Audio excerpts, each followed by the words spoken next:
Welcome back to episode 3 of DVC Weekly. My name is Jason Erpeling, broker of Buy and Sell DVC, and Scott Ferrioli. I'm the owner of Buy and Sell DVC and DVC-Rental.com. now hopefully you saw episode 1. We're sorry. You saw episode 2 Again, apologies. with the explanation of how DVC works. Today, Scott is going to do an explanation of how renting out your points works. I'm going to let him start it off.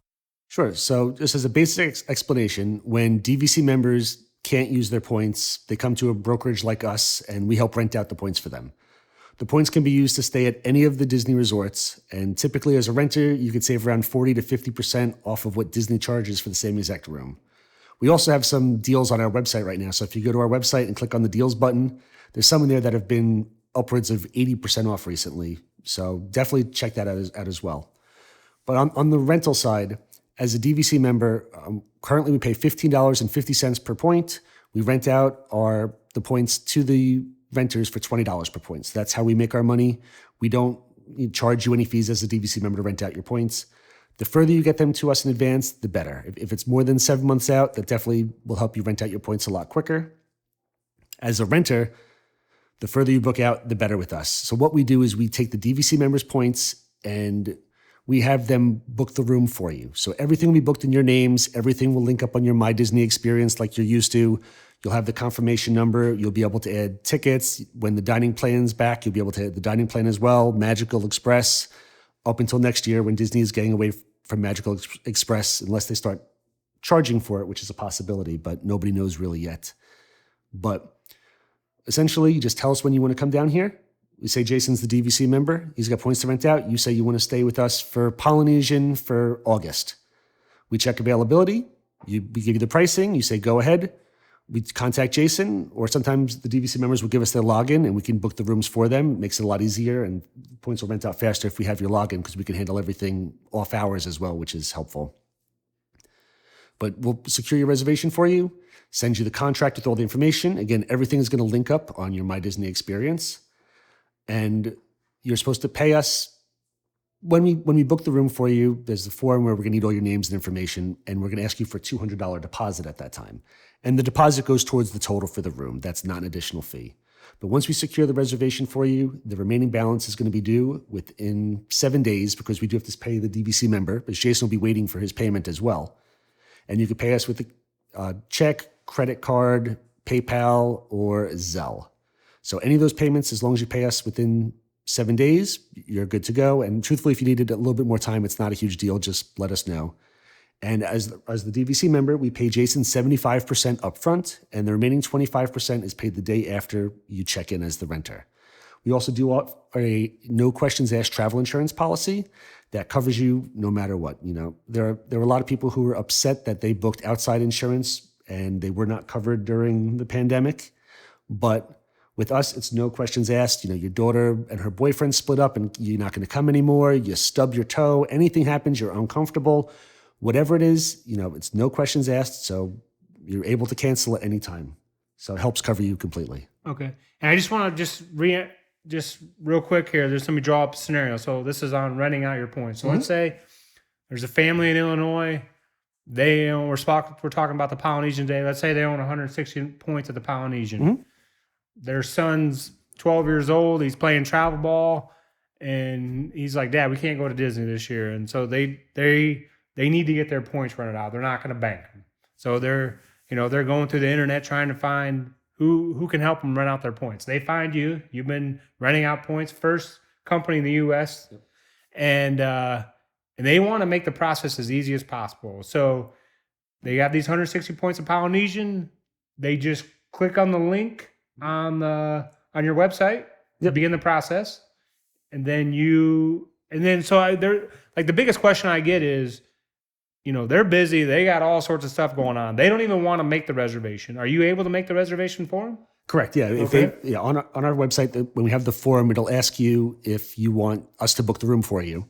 And you can give us the login information, and we could always book the room, so you don't have to do any work on it at all. So okay. It's a lot easier for you. So you'll make the reservation for them, and then, so let's say the reservation's made, and then the family wants Magical Express. Is that something that they would need, that the family in Illinois needs that, or can you do that as well? Or We have the link directly on our website, so they can go on the website and go under the renters tab, and there'll be a little drop down and it'll say Magical Express on there. So at any point they can go in there and just add their Magical Express as well. okay, that's the renter. That's the renter, yes. Okay, so this family in Illinois doesn't have to worry about that. Correct. You don't have to worry about Magical Express at all. The only thing we would need the family in Illinois to possibly do, and again, if we have your login, we can do it as well, is that if they do decide to add the dining plan, again, right now Disney isn't offering the dining plan, but if they do bring it back, the DVC member does have to add the dining plan. So again, if we have your login, we can add the dining plan and we don't have to even bother you. If we don't have your login, we just have to contact you and say, hey, can you please just log into your DVC member site and enter the dining plan? Okay, so this family in Illinois could reach out to you, give you the points, give you the information you need to make the reservation, to make the Magical Express, and that's all they have to do. They'd receive 75% of the funds after you've got the payment from the renter. Correct. And then once the renter checks out, they would receive the remainder of their funds. Correct. Yeah, the day after the renter is supposed to check out is when we pay, just to make sure there aren't any issues. There hasn't been, but it's just one way to help cover us. So it's a pretty simple, painless process. Like they don't. Oh, absolutely. And I know you have tons of positive reviews on the. So just trying to just point out that it is a very easy process to rent out your points. Yeah, people think it's a lot more complicated than it is, and we try to just let them know it's going to be much easier than you expect. It's literally, fill out the contract, and the contract is for us and it's for you to help protect you as well. But you fill out the contract, and then especially if you've got your login, I mean, it might be a couple days, we'll have your points rented out, and I mean, that's it. You get paid, and you don't have to really worry about it again. I mean, it's very simple. And the key thing with renting out your points is you want to try and get the points to DVC-Rental as soon as possible, so they can try and get those reservations between the 7 to 11 month home. Correct. Yeah, we addressed the 7 to 11 month stuff in the last episode that we did, episode 2. We are kind of explaining the different priorities between 7 and 11 months. But essentially, a DVC member can book their home resort up to 11 months in advance. And once you hit 7 months out, they can book any resort that they want. So a lot of times at the 7-month window, a lot of availability will start disappearing. So the further you get out your points, the better you'll be. And as a renter, if you book more than 7 months out, you'll have a lot more choices of availability to choose from. Is there anything else you want to address on that? No, I think that's pretty much it for the renting. All right. Now we're going to discuss the Polynesian today. So far, we've discussed Bay Lake Tower episode 1, Animal Kingdom episode 2, and today is the Polynesian. So the one thing that I always start out with Polynesian is I always want to make sure that the person I'm talking to, whether it's email, the chat on the website, is Polynesian only has 2 different choices when it comes to rooms. It's the studios and it's the bungalows. And then some people will tell you, well, there's really only one choice. It's the studios, because the bungalows require a large amount of points, and there's no way they're going to, give up that amount of points for one night. Oh yeah, they're fantastic rooms. Right on the lagoon, your own private bungalow with your own private little dipping pool. But they charge. I think I've run the numbers before. It's about the price of 8 studios for the one room. So you can be in the bungalow that you have 8 or 9 of you in there. Or, if you want to, you can rent out 8 rooms where essentially you can house 40 people. So the bungalows a lot of times go unused. They've got like 20 bungalows. A lot of times less than half are currently rented and the rest just sit there empty. So pretty much everybody wants those studios. So that's really the main choice. Now, if you are staying in a bungalow, be sure and let us know so we can come over and check it out. Yes, absolutely. But one thing, so the Polynesian studio sleeps 5. Yep. It has the pull-down bed underneath the TV, which my 9-year-old loves. But I love the studios at the Polynesian. I love the layout. I love the feel. Unfortunately, I don't remember all the different sections, the names of the sections at Polynesian. I'll butcher them, but it should be Tokelau, Pago Pago, and Moria. Okay. Maria. But I'm sorry to anybody I've offended, but those are the 3 DVC sections. So I've stayed in the one stay I do remember there was we stayed in a studio, and it was in front of the we were on the first floor looking at the bungalows. Okay. I believe it was in the last section. I'm not even going to try and say the name. The last section that he mentioned. And so the ducks come right up to the room. We didn't feed the ducks or anything. You don't have to pay extra for it either. They just show up. And then, the Polynesian the pool, the main pool is a wonderful pool. My kids love the water slide there. Oh yeah. So, but the thing about Polynesian is, I love the studios, I love the resort, but if you think you're gonna want an option of, well, sometimes we're gonna want a 1-bedroom because we want the full kitchen, we want the washer and dryer. Sometimes we want a 2-bedroom because we're gonna have 8 people. Polynesian it might not be the resort that you want to choose to own your points at because of that. But if you say, hey, it's only always 2 of us, or it's only always 3 of us, and we love the Polynesian, then, and we're aware that there's, studios in the bungalows, well, that may be the route that you want to go. I just, that's the first thing I say is just, it has the studios and the bungalows. Now, of course, Scott, again, we never had Scott give room numbers or anything, but I don't know if on the rental side, on the rental side, I do want to say, just to help Scott out, if you have a confirmed reservation at the Polynesian and it's under 7 months in advance, and for some reason you're not able to go on it, keep the confirmed reservation. They can run out the confirmed reservation as well, because you don't want to cancel it and then it just goes back in the normal under 7-month pool, which could be a lot less options than because the poly is more in demand. So yeah, if you cancel a reservation that's only 2 or 3 months out, it's gonna be hard to rent out your points if they're expiring soon, and then I don't know what else you're gonna be able to have to choose from at that point. But yeah, if you've got a Polynesian reservation less than 7 months out, probably best to keep your reservation and rent the reservation than cancel it. Unless you happen to own poly points and they're good for a while, then that might be fine. But otherwise, a lot of times it's best to keep the reservation for that one. And is there on the renter side, is there a certain section that people gravitate towards, or it's not really? It's just they roll the dice and they're pretty much not the things. They're all a little bit different. Like I know originally Pago Pago, when it first opened, it sounds silly, there were issues with the drains in the showers. And Disney's fixed that. And Pago Pago's a little bit further from the water. It's a little bit further from the water and a little bit further from the main lobby, but the ceremonial house. But it's closer to the ticket and transportation center. So a lot of times, instead of walking to the main lobby, it's a much quicker walk to the ticket and transportation center and hop on the monorail from there. So they're all very different. One of the things that's a little bit tough with Polynesian is that their lake views, all their lake views are in the one main building and they're overlooking the lake. And there's 3 floors. So if you're on the first floor, you're going to be kind of obstructed by the bungalows. So, if you've got a lake view, definitely recommend trying to get a higher floor. So at least 2 or 3, because if you're on the lake view and you get that first floor, you're not going to have a great lake view. And honestly, Disney should possibly change them to standard views to make it fit better. But right now, again, lake view, ask for a higher floor. But the rooms are all pretty similar, locations similar. Pago Pago is the furthest one out. Maybe Pago Pago is all standard views, so there's a decent chance you'll get Pago Pago. If you've got Pago Pago, maybe ask for a view of the monorail, as I know my kids like seeing the monorail coming around.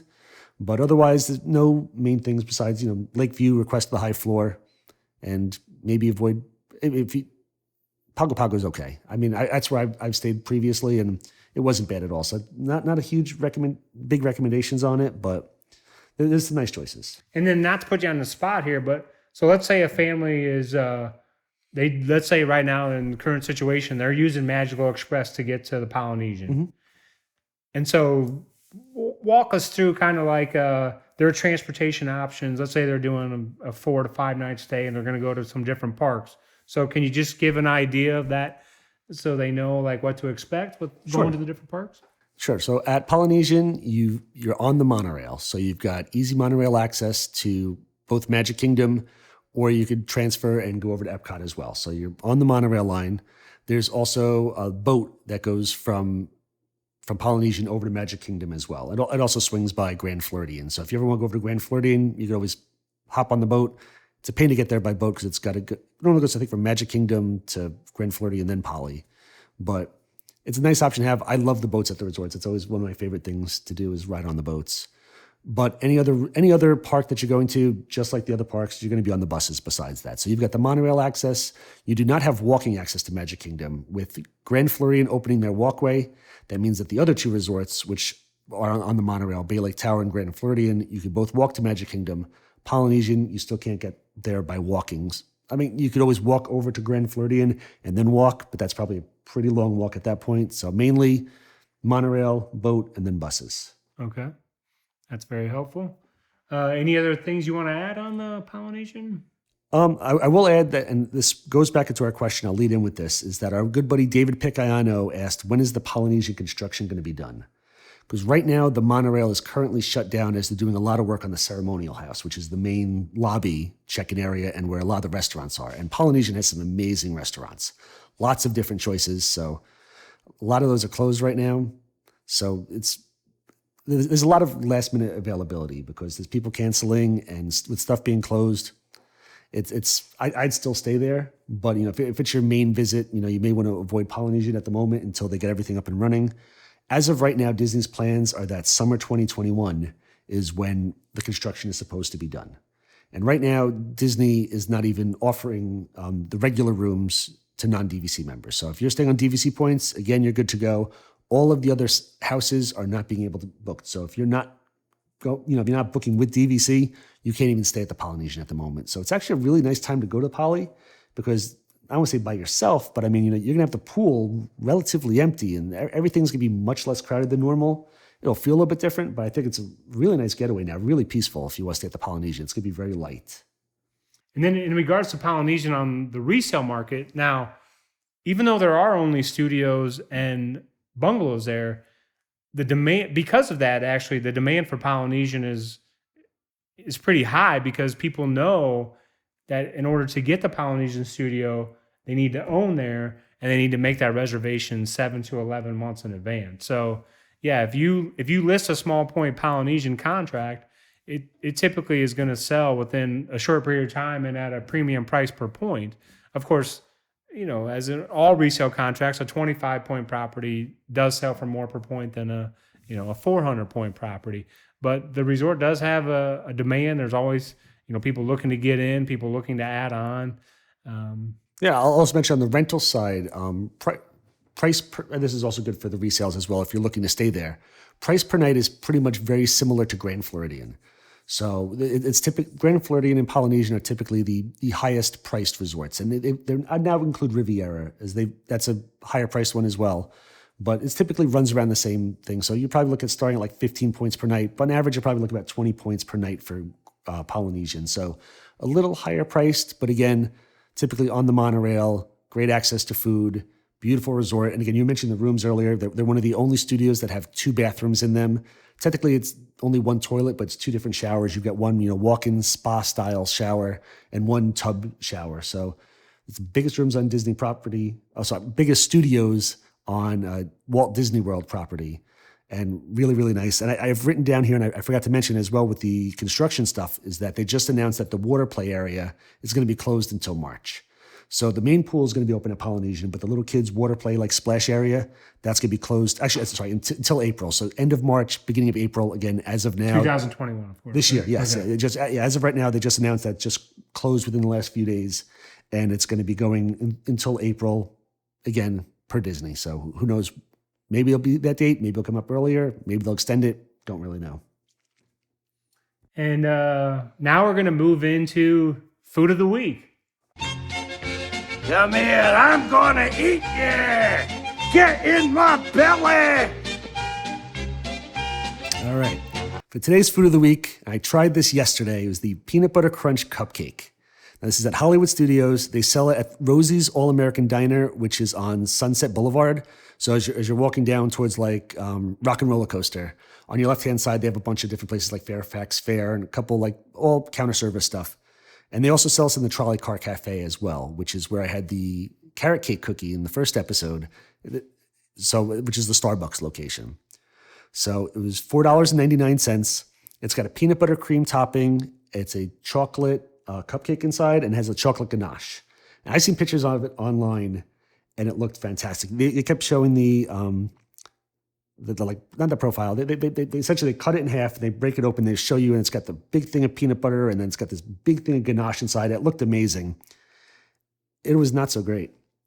The one I had, I guess they keep it cold, and the guy gave it to me. It's hard to spell. It's about this big. It's a small little cupcake, And the guy literally just handed it to me. No plate, no anything, just literally handed me like this wrapped cupcake. And I took this knife and I tried to cut it in half like they did in all the pictures online, and just started pushing the whole cupcake down and compressing it because it was like really hard and cold on top. I cut it open and there was barely any ganache in there. And I love peanut butter and chocolate. I mean, who doesn't? It barely had any taste. The peanut butter taste wasn't there. There was no real taste. It was small. It was expensive. It was lacking in taste. I would give this a 3.2 out of 10. I would not have this again. I don't know if I happen to get a bad one. Maybe if you've had a great one, you could comment on here and let us know that I'm doing something wrong. But I mean, 4 of us tried it and there was like no peanut, it's a peanut butter cream. It didn't taste like peanut butter. There was like no taste to it. It was just missing sugar, and it's covered with like Butterfinger on top of it. Just none of it like really had much of a taste. I would not get that again. Yeah, please leave a comment because we're hoping it was just maybe it was just a bad one. Yeah, might have been a bad one. I mean, it happens, but we figured, I don't know. I think it was just mostly the cream. It didn't have any taste to it. So maybe just they made a bad batch. It didn't have a peanut butter flavor, but it was not, I mean, all 4 of us just sat there and said, no, not again.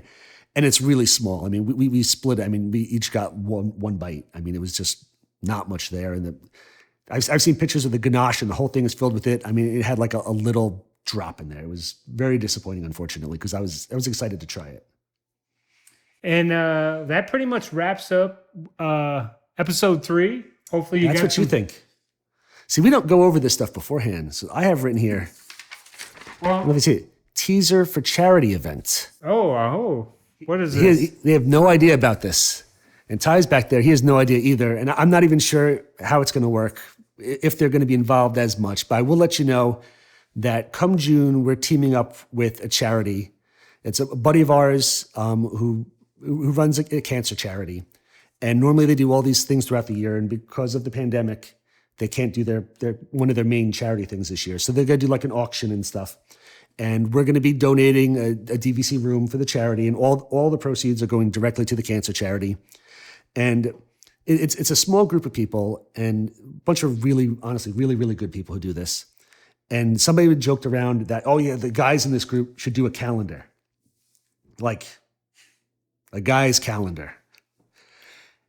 And I was one of the stupid ones who immediately right away said, oh, heck yeah, I'm on board.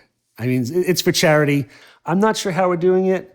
Exactly. I thought about possibly included Jason and Ty in there for like the guys of Buy and Sell DVC calendar, but I'm not sure if they want to do that or how we're going to do this, or I might be doing it by myself still. But just stay tuned because there is a charity that we're going to be helping back up. It's, again, great charity for cancer. But it was again, run by this gentleman, Jeremy, and his brother passed away and left a young wife and 2 young kids. And he's been doing this for years, and he does a lot of great stuff. So, both of our companies were obviously on board with helping out. But again, I'm not sure about this calendar thing. It might just be me, but there's a chance I may loop these guys into it with me because I'm sure everybody wants to see the guys who Buy and Sell DVC and DVC Rental. So I think we should focus on the charity part. It sounds awesome. Let's focus on that. I think they may do like 5 calendars. So it's not going out to a large amount of people, but it's all going to charity. It's all for fun. So, everybody who's in this calendar, these are all our age guys. So none of these guys are as jacked as Jason. So if somehow he's in it, he's gonna be the most ripped one. But again, all this for was charity. not planned. I don't know what's He has going no on. idea where I'm going. Honestly, I don't even know where I'm going right now. I could say anything. Who knows? I'm just gonna stare at you. But So, all honesty, again, we'll do more stuff later on. But I just wanted to drop it on them on air and say, we might do some sort of. We are definitely doing the charity thing. Whether they're involved or not is one thing, but. and I'm sorry, where was the charity out of? Or It's out of Vermont. It's called Dave's Ice Cream Social. Okay. I wasn't sure if I was going to announce it yet, but yeah, it's called Dave's Ice Cream Social. Again, there's going to be a lot more information coming out. Again, it's a few months away, but I figured it'd be fun to mention it on air that I put teaser for charity event. They just mentioned that at some point we are definitely going to be doing, a free DVC room for a family for charity. Awesome. And there is going to be a calendar that I will be in, possibly others. We don't know. It's up to them. There's no pressure on them. They don't have to be in the calendar. We have to see how it works out, but it's all. Ty apparently wants to grow a mustache for the calendar. I'm not sure if we're doing a YMCA thing or what we're doing, but Okay, I we'll think take it it's to time account. for us to end this episode. Oh, come on. It was just going to get more awkward. No, just kidding. But I'll let you. So that pretty much wraps up. We're going to end on that note there. That was episode 3. Hopefully you got some good information about the Polynesian. Hopefully you got some great information from Scott. Again, if you need to rent your points, I'm sure there's going to be a link in the description how easy it is to rent out your points. And please comment. Hopefully by the time this airs, episode 1 has already had 1,000 views combined between the DVC-Rental page and the Buy and Sell YouTube channel. But if not, please go to episode 1, leave a comment, because once the 2 get to 1,000 views, there's a gift card that's going out. So again, thanks for watching. We promise we'll try to do better next time. And if you comment on the video, maybe we'll put you in the calendar too. No, I'm just kidding. You won't be in the calendar. He might not be in the calendar. Like, subscribe. Thanks for watching. Thank you, everybody.